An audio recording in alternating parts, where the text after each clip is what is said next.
podcast. Kali ini kita akan membahas kasus-kasus yang pernah viral di Indonesia hingga saat ini.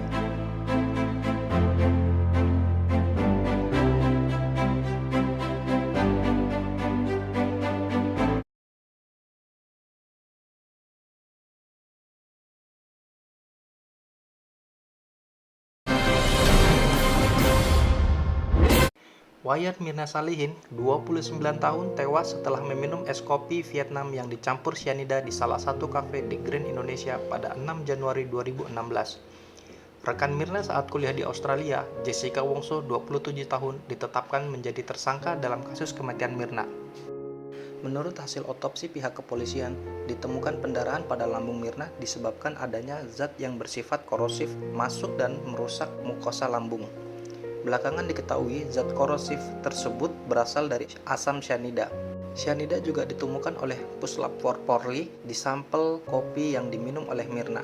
Berdasarkan hasil olah TKP dan pemeriksaan saksi, polisi menetapkan Jessica Kumala Wongso sebagai tersangka. Jessica dijerat dengan pasal 340 KUHP tentang pembunuhan berencana. Pada awal perkembangan kasus kematian Mirna, kepolisian sempat menemui jalan buntu karena pihak keluarga Mirna tidak mengizinkan untuk dilakukan otopsi terhadap jenazah Mirna. Namun setelah dilakukan musyawarah dan dilakukan oleh pihak kepolisian, akhirnya pihak keluarga mengizinkan polisi untuk melakukan otopsi. Dari hasil otopsi tersebut diketahui bahwa terdapat pendarahan di lambung Mirna. Berdasarkan hasil penemuan tersebut, polisi berkeyakinan bahwa Mirna mati tidak wajar. Polisi kemudian melakukan pre-rekonstruksi di Oliver Cafe pada tanggal 11 Januari 2016 dengan menghadirkan dua teman Mirna, yakni Hani dan Jessica. Polisi juga meminta keterangan dari pegawai Oliver Cafe. Polisi pun mengembangkan penyelidikan dengan memanggil beberapa saksi termasuk pihak keluarga Mirna yang diwakili oleh ayahnya, juga dua orang teman Mirna, yakni Hani dan Jessica. Jessica sendiri diperiksa oleh pihak kepolisian sebanyak 5 kali. Jessica tidak hanya dimintai keterangan, tetapi polisi juga menggeledah rumahnya pada tanggal 10 Januari 2016. Polisi diketahui mencari celana yang dipakai oleh Jessica pada saat kejadian. Setelah melewati beberapa persidangan, Jessica Kumala Wongso pada akhirnya dituntut 20 tahun penjara atas tindakan pidana pembunuhan yang diatur dalam pasal 340 KUHP. Dalam tuntutannya, jaksa menuntut bahwa Jessica diyakini terbukti bermasalah meracuni Mirna dengan menaruh racun cyanida dengan kadar 5 gram. Jessica disebut menutupi aksinya dengan cara meletakkan 3 kantong kertas di meja nomor 54. Selanjutnya adalah kasus terpidana mati atas kasus pembunuhan berencana terhadap ayah dan anak di Lebak Bulus, Jakarta Selatan. Aulia dan Kelvin menyuruh dua orang eksekutor untuk menghabisi pupung dan dana pada Agustus 2019 lalu, di mana korban merupakan suami dan ayah tiri dari para tersangka. Kelvin dan para eksekutor membawa kedua jasad korban ke kawasan Sukabumi dengan menggunakan sebuah mobil. Di sana, Kelvin beserta ibunya meninggalkan dua jasad tersebut di dalam mobil yang terparkir di sebuah tempat. Mereka kemudian membakar mobil tersebut. Alih-alih jejaknya akan hilang dengan membakar jasad pupung dan dana di dalam sebuah mobil, justru di sanalah aksi keji itu mulai terendus lantaran Kelvin menderita luka bakar yang menyebabkan kecurigaan. Tak lama berselang, Aulia tertangkap dan diperiksa di Polda Metro Jaya. Sementara Kelvin sempat menjalani perawatan atas luka bakar yang dideritanya. Keduanya ditetapkan sebagai tersangka atas kasus pembunuhan suami dan anak tiri. Ini pun naik ke meja hijau. Seluruh fakta terungkap di dalam sidang pertama dengan agenda pembacaan dakwaan dari jaksa penuntut umum berlangsung. Kedatangan kedua terdakwa ke ruang sidang disambut sorakan dan hujatan dari keluarga korban yang juga ada di dalam ruangan. Sambil tertunduk lusuh di hadapan hakim, Aulia dan Kelvin mendengarkan satu persatu dakwaan jaksa. Jaksa pun menuntut kedua terdakwa dihukum mati. Mereka terbukti secara sah dan meyakinkan bersalah melakukan tindak pidana, sebagaimana yang melakukan dan yang turut serta melakukan pembunuhan yang direncanakan terlebih dahulu, sebagaimana diatur dan diancam pidana dalam pasal 340 Junto 55 ayat 1 ke 1 KUHP, sesuai dakwaan premier dari penuntut umum. Tidak tanggung-tanggung, jaksa pun tidak mencantumkan pertimbangan yang meringankan dalam tuntutan tersebut. Jaksa menilai pembunuhan tersebut dilakukan secara sadis, sehingga tidak memberikan celah bagi terdakwa untuk mendapat pertimbangan yang meringankan. Selanjutnya, penemuan mayat di septic tank. Warga Desa Margajaya, Kecamatan Negara Batin, Kabupaten Waikanan, Lampung, geger dengan penemuan mayat satu keluarga di dalam septic tank. Mayat satu keluarga yang berjumlah 5 orang ditemukan dalam septic tank setelah hilang selama 1 tahun sejak Oktober 2021 lalu.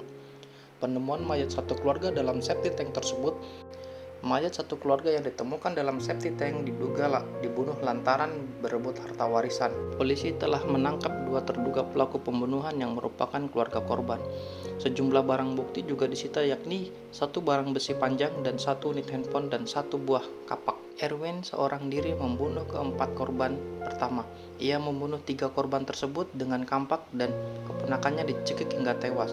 Mayat para korban dimasukkan ke dalam septic tank. Erwin pelaku pembunuhan keempat korban lainnya yang berstatus ayah kandung, ibu tiri, kakak kandung, serta keponakannya. Kapolres Waikanan AKBP Teddy Rakesna mengatakan perlimpahan tahap 1 berkas perkara 2 tersangka yakni Erwin Nudin dan Diki Wahyu Saputra untuk tahap 1 dilakukan kemarin dan sudah diterima Kejari Waikanan. Saat ini polisi tinggal menunggu petunjuk dari kejaksaan. Jika berkas yang diserahkan ini dinyatakan lengkap, maka para tersangka dan barang bukti diserahkan ke kejaksaan sebelum akhirnya menuju ke pengadilan. Semoga untuk para pelakunya dihukum dengan sangat berat ya teman-teman. Selanjutnya adalah Rian Jombang. Rian Jombang diketahui memiliki nama asli Ferry Idam Heriansah. Dia merupakan terpidana mati kasus pembunuhan berantai sekitar 12 tahun silam. Diketahui Rian melakukan pembunuhan kejam terhadap 11 korbannya pada 12 Juli 2008. Aksinya terungkap setelah ditemukan 7 potongan tubuh di lahan kosong di Jalan Kebagusan Raya, Jakarta Selatan. Salah satu potongan tubuh yang ditemukan adalah kepala. Setelah ditelusuri, korban tersebut bernama Heri Santoso. Polisi yang menyelidiki kasusnya menetapkan Rian sebagai tersangka.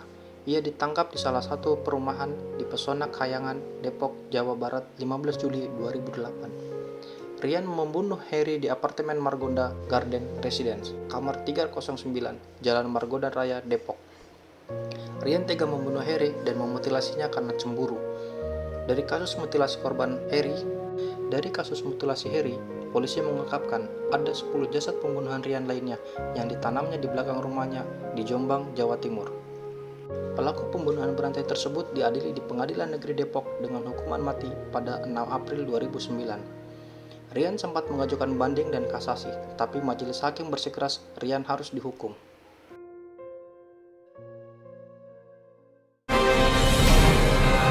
Selanjutnya adalah penemuan mayat di Kalideres. Penemuan 4 jasad sekeluarga dalam rumah Perum Citra Garden 1 Kalideres, Jakarta Barat menggemparkan warga. Jasad keempat korban tersebut ditemukan dalam kondisi mengering, tinggal tulang dan kulit saja. Keempat korban tewas itu adalah RG 71 yang merupakan suami dari RM 68 tahun, istri DF 42 tahun, dan anak BG 68 tahun yang berstatus ipar. Keempatnya ditemukan tewas di dalam rumah Perum Citra Garden 1. Keempat jasad tersebut ditemukan setelah warga mencium bau menyengat selama berminggu-minggu. Kematian keempatnya selama berminggu-minggu tidak ada yang mengetahui karena kondisi rumah tertutup rapat.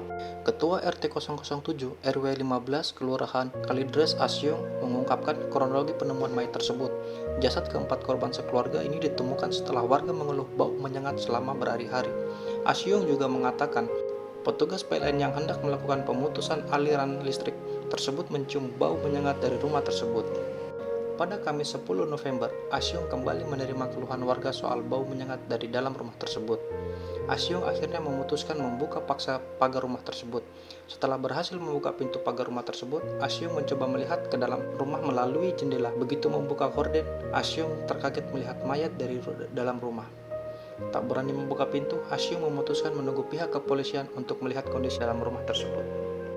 Kapolres Metro Jakarta Barat Kombes Pasma Roys mengatakan dari hasil otopsi terhadap 4 jasad tersebut tidak ditemukan tanda-tanda kekerasan. Pasma mengatakan keempat korban diduga tidak mendapat asupan makanan dan minuman yang cukup lama. Polisi mengatakan waktu kematian keempat orang sekeluarga di Kalideres ini berbeda-beda. Selain itu, keempatnya ditemukan tergeletak di tempat yang berbeda. Ada yang berada di kamar, ada pula yang berada di ruang tamu. 2 jenazah di satu kamar, 1 jenazah di kamar berbeda. Kasus satu keluarga yang tewas misterius di Kalideres, Jakarta Barat tengah diselidiki. Pihak kepolisian kembali melakukan olah TKP. Olah TKP dipimpin langsung oleh Kanit Reskrim Polsek Kalideres, Ibtu Bartoyo. Dia membenarkan pihaknya kembali melakukan olah TKP sore tadi. Pertama, butuh waktu lama untuk memeriksa sampel organ dari keempat jasad korban. Kedua, jasad korban sudah mengalami mumifikasi. Karenanya, kata Hengki, para ahli tengah bekerja keras untuk bisa mencari petunjuk soal penyebab kematian korban. Selain itu, menurut Hengki, motif dibalik kematian ini merupakan sebuah teka-teki yang rumit. Semoga polisi mampu mengungkap apa motif dibalik 4 jasad korban itu meninggal.